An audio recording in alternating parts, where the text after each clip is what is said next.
নিশ্চয়কৈ মই এটা কথাই এইখনতে সুধোঁ যে যি ধৰণৰ ব্যৱস্থাটো চলি আছে বা SITয়ে তদন্ত কৰিছে সেয়া ঠিক আছে যে তদন্ত কৰিব ৰিজাল্ট লাগিব অসমবাসী ৰাইজক আৰু সেয়া আমাৰ দাবী আৰু আহ্বান এটা কথা সুধোঁ যে যি ধৰণৰ তদন্ত চলি আছে এই তদন্তটোক লৈ বৰ্তমান আচলতে প্ৰশ্নৰ উত্থাপন হৈ আহিছে ইটোৰ পিছত সিটো 21 দিন হ'ল মই আকৌ সুধিছোঁ আমি সেইটোৱে ক'ব বিচাৰিছোঁ যে 3 মাহৰ ভিতৰত SITয়ে প্ৰতিবেদন দিব বুলি কৈছে আৰু অসমৰ ৰাইজে ন্যায় পাব বুলি কৈছে এতিয়া আমাৰ প্ৰশ্নটো হ'ল যে আমি বিশ্বাস কৰি আছোঁ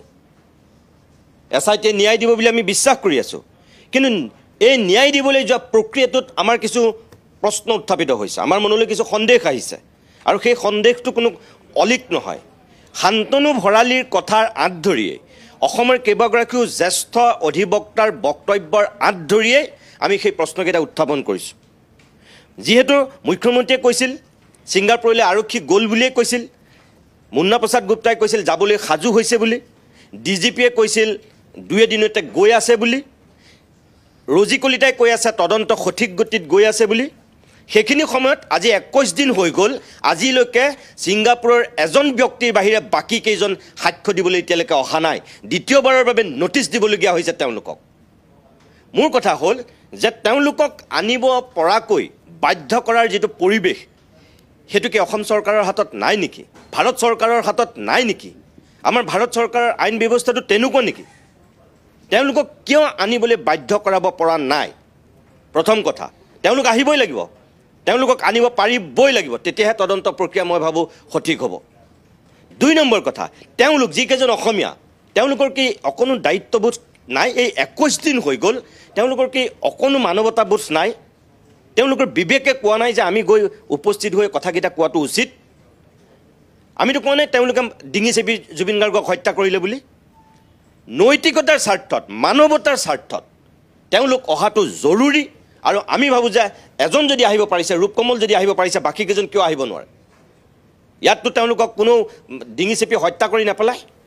বা গ্ৰেপ্তাৰ নহয় তেওঁলোকৰ ইমান ভয় কিয় তেওঁলোক কিয় অহা নাই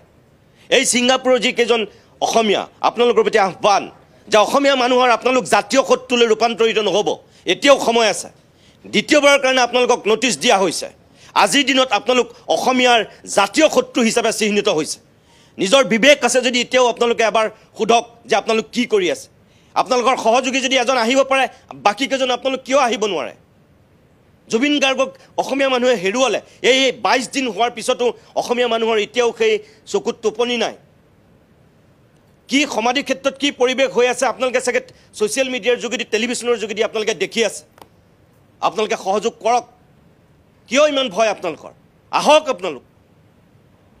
SITৰ লগত আপোনালোকে মুখামুখিকৈ সেইখিনি সহযোগিতা আগবঢ়াওক আৰু SITৰ প্ৰতি আমাৰ আহ্বান এই যে জুবিন গাৰ্গৰ লগত আলেকৰ পালে কুকুৰাচৰে ভাগিনীয়েক টাইপৰ সম্বন্ধবিলাক বিচাৰি ইজনৰ পিছত সিজনক মাতি ফুৰিছে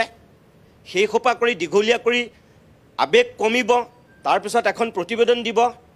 সকলো ফুটুকাৰ ফেন হ'ব এইটো হ'ব নোৱাৰে এইবিলাক প্ৰতিবেদন মানুহে বিচৰা নাই আৰু মুখ্যমন্ত্ৰীটো ইতিমধ্যে ৰাজনীতি আৰম্ভ কৰিয়ে দিছে জুবিন গাৰ্গক লৈ অসমৰ মানুহে ৰাজনীতি চাব বিচৰা নাই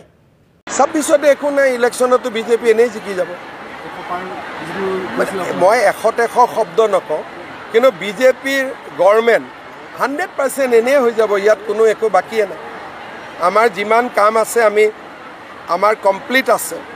ভাল কৰি আমাৰ জিকি যাব এটা ডিব্ৰুগড়তে প্ৰশান্ত ফুকনক কোনে হৰুৱাব কোনোতো কেণ্ডিডেটে নাই গতিকে আমাৰ কাৰণে ইলেকশ্যনটো ইমান ডাঙৰ ইস্যু নহয় লৰা ছোৱালীক চাকৰি দিব লাগে মাটিৰ পট্টা দিব লাগে এইবিলাকে হৈছে আমাৰ কাম জনজাতিকৰণটো ইলেকশ্যনৰ আগতে হ'ব নেকি জনজাতিকৰণৰ ক্ষেত্ৰতো আমি কথা পাতি আছোঁ আপুনি তেৰা প্ৰশ্নবিলাকে কৰি থাকে যোৱাকালিও ক'লো জনজাতিকৰণত আমাৰ সমৰ্থন আছে এইবিলাক মোৰ লগত বাবা এপ্লাই নকৰিব আমি বহুত অভিজ্ঞ মানুহ কোনে কি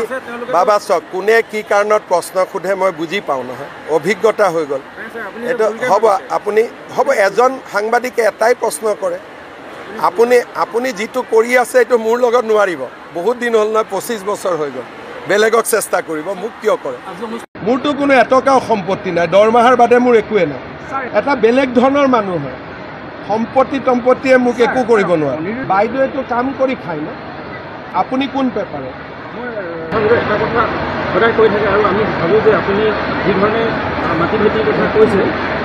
আপোনাৰ সম্পত্তি বৃদ্ধি কথাটো তেওঁলোকে মোৰ সম্পত্তিয়ে নাই আপোনাৰ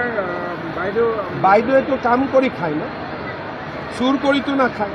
কিন্তু মোৰ সেইটোকে ক'লো আপুনি কোন পেপাৰত অঁ আপোনাৰ মালিকৰ কেনেকৈ ইমান টকা পইচা হৈছে কাম কৰিয়ে হৈছে নে হোৱা নাই চাহেৱালাৰ যিমান টকা আছে পৃথিৱীত কাৰ ইমান টকা আছে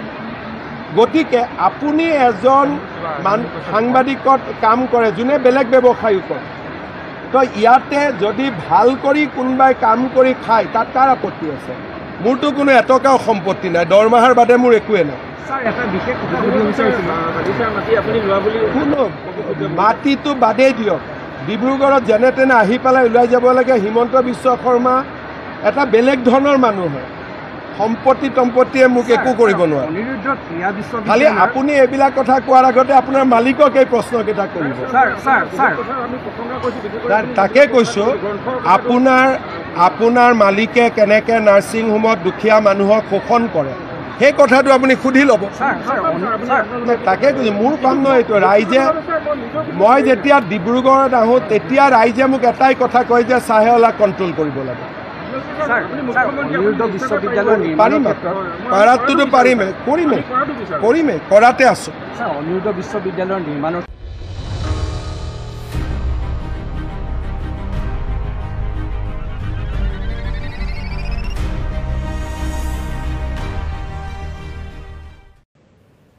প্ৰকৃত ন্যায় বিচাৰিছে আৰু মানুহক দায়িত্ব হৈছে মই ভাবোঁ মুখ্যমন্ত্ৰীৰ দায়িত্ব সঁচাকৈ ন্যায় দিয়াৰ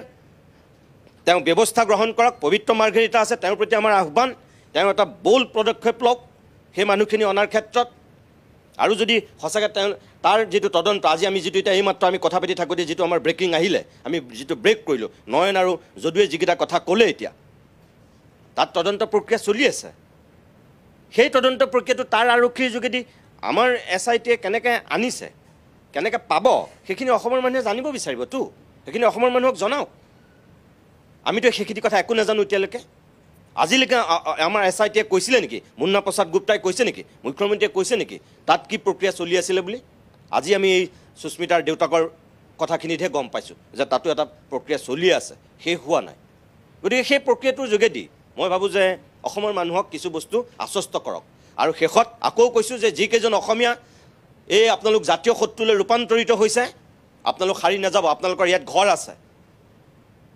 স্বয়ং বিধায়কে ক'ব লগা হৈছে আপোনালোকৰ ঘৰৰ সন্মুখত ধৰ্ণা হ'ব প্ৰতিবাদ হ'ব আপোনালোকৰ ভুলৰ কাৰণে এই নিৰপৰাধী মানুহকেইজনে ইয়াত থকা মানুহকেইজনে শাস্তি খাব নালাগে আমি নিবিচাৰোঁ অসমৰ মানুহে আপোনালোকৰ ঘৰবিলাকৰ সন্মুখত গৈ পেলাই কোনোবাই প্ৰতিবাদ কৰক আন্দোলন কৰক আপোনালোকৰ ঘৰবিলাকলৈ কোনোবাই শিলগুটি দলিয়াওক আমি সেইবিলাক নিবিচাৰোঁ আপোনালোক আহক আৰু তদন্তত আপোনালোকে সহযোগিতা কৰক